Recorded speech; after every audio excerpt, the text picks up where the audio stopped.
Tengo el gusto de recibir esta mañana en cabina de Zona 3 al diputado y coordinador de la fracción del PRI en el Congreso local, Miguel Castro Reynoso. Miguel, bienvenido, muy buenos días. Pablo, muchas gracias por la oportunidad de estar aquí con ustedes, como siempre, en una importante estación en Zona 3. A ver, Miguel, hay muchos temas que abordar contigo esta mañana.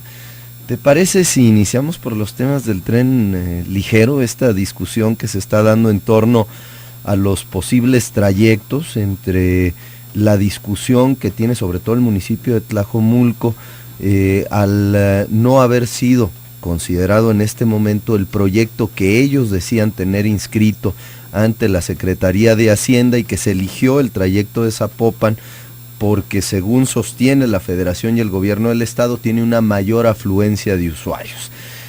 ¿Cuál es la opinión que te merece que Ismael del Toro el día de hoy vaya a presentar a Palacio de Gobierno a las 12 del día los estudios técnicos que desde su punto de vista garantizan que la mejor opción es Tlajomulco? Mira, yo creo que lo importante es pensar en la ciudad como una zona metropolitana en donde lo que se requiere es entender y atender un problema de grandes magnitudes que prácticamente tenía 20 años que no se abordaba desde una lógica ya de concreción de proyectos, es decir, sí es un tema que se ha trabajado durante mucho tiempo, pero que finalmente parece estar ya en una etapa final para poder concretar nuevos proyectos.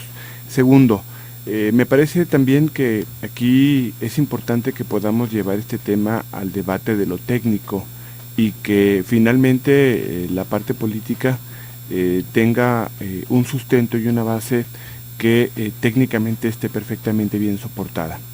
Me parece también importante señalar que, sin duda alguna, los elementos de información con los que se cuenta o que se tienen a la mano nos dicen que habría en esta línea diagonal de Guadalajara, Zapopan y con destino final en la central camionera en Tlaquepaque, permitirían un aforo de aproximadamente 243,000 viajes diarios. Esto nos habla de la importancia que una línea como esta tendría para la ciudad y en donde evidentemente, y buscando no generar de este asunto un asunto de polarización política, pues incluso hasta la propia condición como responsable de los trabajos en Guadalajara y como representante de un distrito en Guadalajara, pues evidentemente yo creo que vale la pena que podamos luchar porque este tren pueda permitir que se resuelvan muchos de los problemas de la ciudad de Guadalajara, entre otros el que tengamos la posibilidad de darle desahogo a una gran problemática de redes de transporte, de nudos de transporte que existen a través de Ávila Camacho, Alcalde, y que evidentemente llegarían hasta el municipio de Tlaquepaque. El que puedas también darle un atrio a la catedral sería sin duda un elemento importante que nos permitiría hacer redensificar el centro de Guadalajara. También creo que es importante poner sobre la mesa que estos estudios y estos elementos técnicos tendrán finalmente un soporte por el cual el propio gobierno federal habrá de determinar la razón final o el veredicto. Miguel, pero ¿no crees que la discusión, además de ser técnica y no política, también debería de ser no una u otra, sino la discusión sería cómo podemos hacer para construir las dos líneas? La verdad es que la zona metropolitana de Guadalajara tiene un atraso de 20 años en la construcción de líneas del tren ligero, y ¿por qué no pensar en empujar conjuntamente gobierno del estado de Jalisco, el PRI, el municipio de Tlajomulco, Movimiento Ciudadano y todas las fuerzas políticas y sociales del estado la posibilidad de construir las dos y no una u otra?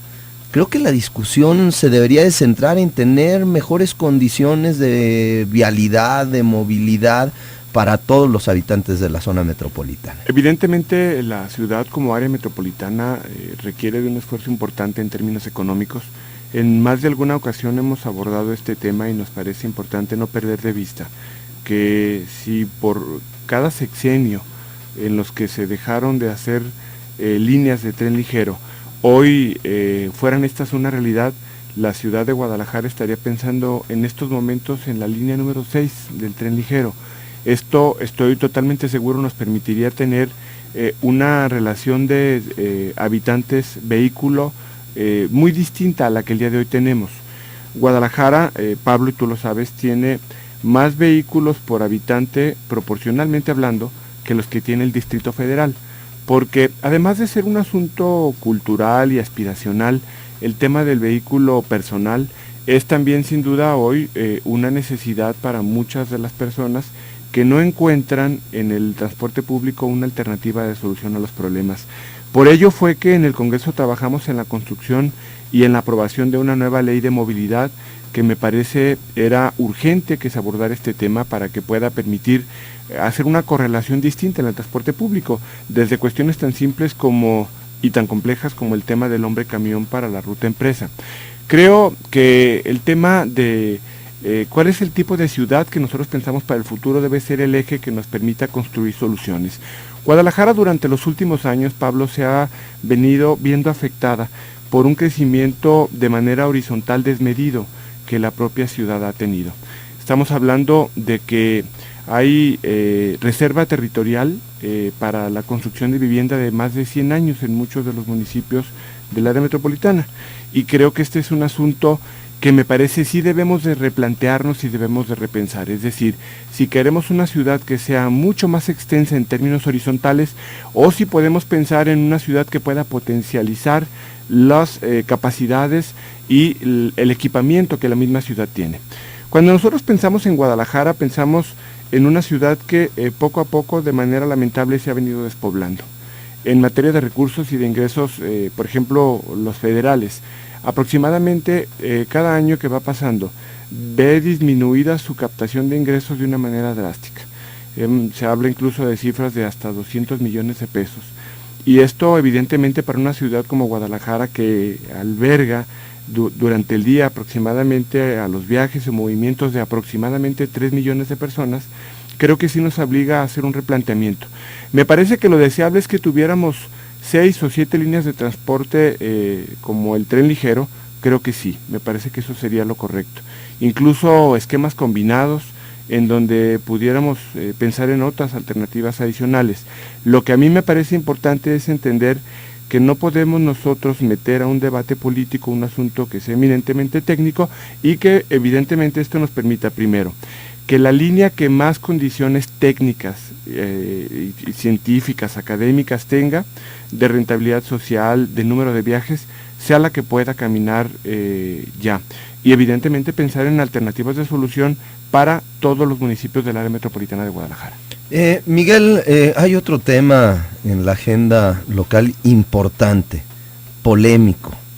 Me refiero a la ley de convivencia, esta ley impulsada por el hoy presidente del Congreso del Estado de Jalisco, coordinador de los diputados perredistas, Enrique Velázquez. La misma ya fue aprobada en una de las 3 comisiones a las cuales se turnará esta ley de convivencia, que permitiría, entre muchas otras cosas, la unión legal entre parejas del mismo sexo en el estado de Jalisco. ¿Cuál es la opinión que tiene Miguel Castro acerca de esta ley de convivencia? Mira, yo creo que la parte más importante tiene que ver con un asunto de derechos y de garantías individuales. Evidentemente este es un tema muy interesante porque tiene una gran cantidad de aristas. Es un tema que sin duda alguna polariza de una manera radical. Y el día de ayer, Pablo, nosotros lo estuvimos viendo durante la tarde en las propias redes sociales. Yo aproximadamente a las 7 de la tarde subí un comentario en redes en donde con toda franqueza y total apertura puse en mi cuenta de Twitter que me abría a la disposición, a la escucha y al diálogo con todas las personas que quisieran opinar sobre este tema y que pudieran emitir una postura o una opinión. Creo que debemos primero de quitarle la parte que tiene el contenido o carga sexual, porque no solamente ese es el único encuadre que esta ley de sociedades de convivencia tiene. Me parece que tiene muchas aristas. Me parece también que es importante entender y atender, Pablo, a todos los grupos de interés que sobre este tema tendrán una opinión al respecto. Y cuando hablo de esto me refiero a grupos religiosos. Seguramente habrá y deberá ser importante y necesario escuchar a la iglesia sobre este tema.